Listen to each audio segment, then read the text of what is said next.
So look, Akademiks pressured AD to talk about the situation where Adam was going super hard, dissing Fig community and back on Fig. And he was wondering why AD never responded to those, to Adam. And he was trying to pressure him. But I like the way that AD conducted himself, bro, because even though Akademiks was trying to get a reaction out of AD, AD kept his cool, was like, man, he's like, it's content, man. And AD ain't out here trying to crash out. I feel him. He about to be a millionaire if he ain't already, Right. So I respect him for that. But yeah, let me play the clip where Akademiks is, trying to make, convince ask AD why he didn't crash out against Adam pretty much. Why the fuck did y'all not respond to? Because I'm gonna be honest with you, I felt Adam kind of punked y'all. I'm gonna be honest. That's cool. I'm like, yo, damn, Adam, yo, my man say he big 22. I'm gonna be honest, because I'm not no fake nigga. I even like I think he said, somebody Van Lathan or something told me like, yo, you kind of like biting act type shit. And I told him, I said, I don't think you biting me. I think you, like big whatever. Whether it's big AD, big act, big 22 as he was going by, it's a persona or it's a part of your persona that's just not gonna allow shit to fly. And he was going crazy at y'all. Mm-hmm. You know what I mean? Not you as much, but he definitely took some issue with Smack. And I ain't gonna lie, look like I don't know what's going on with him and T-Rep, but he was trying to fire him up. So I just want to comment on something real quick, man. Like, so don't it seem? I mean, Akademiks had this long-winded instigating. Yeah, exactly. Akademiks had this long-winded question of pretty much asking him why you ain't crash out against Adam, AD.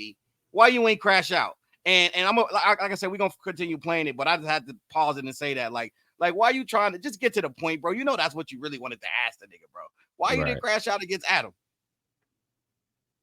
And I watched the whole thing, and I'm like, Adam might have took the dub. I said he was up 3-1. And I think it might have been a closeout because I ain't see the response I thought it was going to happen. So let me tell you, let me ask you something. What did you expect for us to do in that situation? I expected y'all to defend yourself because how though? Online? No. Go do some shit. We're doing content. We're doing content. Okay. You see, and that was the message I was hoping to be. Like, listen, we're doing content. Sometimes a lot of these words that get said, there could be some non-content shit that happens behind it. Trust me, Charlamagne told me that 10 years ago. That's what we just said. we literally just said that, bro. And that's the whole point of why, because AD, at the end of the day, we can go ahead and stop playing that. At the end of the day, AD knows that he might be a personality now, but once a street nigga, always a street nigga. You know what I'm saying? Right. And responding to this with knowing what Adam was saying and the interviews he was doing and the rants he was going on his podcast, responding to that can sometimes making it only content ain't enough for a street nigga. So it's better to just ignore it altogether. And I feel like AD did a good job by not even ignoring the noise. But I will say that a part of me, for entertainment purposes, a part of me wished they did respond. Oh yeah, for sure. I ain't gonna lie. Like, I respect it, but a part of me was like, damn, nigga, like, I want to see on an entertainment basis, I want to see y'all niggas flexing y'all cards and see who really, who got the bigger hand here. Because the Adam was saying some wild shit. Oh, they ain't making as much money as me, all this crazy stuff, They ain't gonna do nothing, they ain't gonna slide. Yeah, he was all that crazy. All that. So what's your thoughts, man? I mean, yeah, he definitely AD definitely played it cool. He definitely did the right thing. I know he slipped some stuff in here and there, like on his, during his little podcast or whatever. Well, I ain't gonna say little podcast, but I'm saying like during his, his videos and stuff. But he would slip stuff in here and there, but he never really responded directly because it wasn't really. I think at that point, everything that needed to be said had been said. I think the only reason why Adam22 even said what he said and responded the way he responded was because of the things that were being said by other people around AD. You know, of course, there's so many people that come on. You have Community, and then you have Back on Fig, and then you also have Fig Community, you know, where they do Shame on You. So it's like it's they all have their own cast and different guests. So everybody would have something to say, and they all had questions about what was going on when the whole split happened. So I think they were harping on it a little bit for a little longer than people anticipated, and Adam decided to respond back. And at that point, like I said, all the main people who were involved, AD, T-Rail, all these people, they weren't really the ones who were antagonizing it. They were the ones that kind of just basically, you know, were like, hey, I'm gonna just, you know, we said what we have to say, it's over with.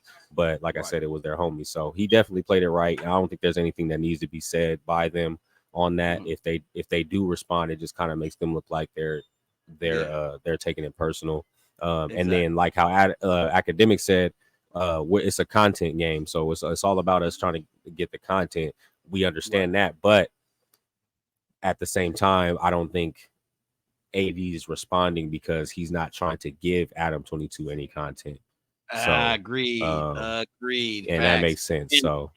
And at this point in time, I think they both benefit equally off the content they could create off of talking about each other. So you can't make the argument that Back on Fig, Community, and them have more of a benefit than they do when it comes to content than Adam does. If you look at the numbers of No Jumper, bro, pre AD split, pre T-Rail split, and everybody that left, No Jumper was doing a lot well numbers wise. Only thing that had made them have this major boost was when Lena ended up getting smashed out. You know what I'm saying? So technically, you know, No Jumper was a sinking ship. So I like how, you know, AD and everybody on that side is conducting themselves and not feeding into the controversy just for clicks. They like, nigga, because you remember Adam made that comment, oh, y'all can't survive without talking about us. And this moment where they had a perfect opportunity, he called them a No Jumper reactions channel. Yeah, which was super disrespectful. But I'm glad they're not feeding into that energy, man. So WAD, you know what I'm saying, for holding his own, because he pretty much was avoiding that question by Akademiks the whole time, and he kept like shooting it back on him. Well, you know, I'm not. In other words, he was saying, I'm not about to crash out over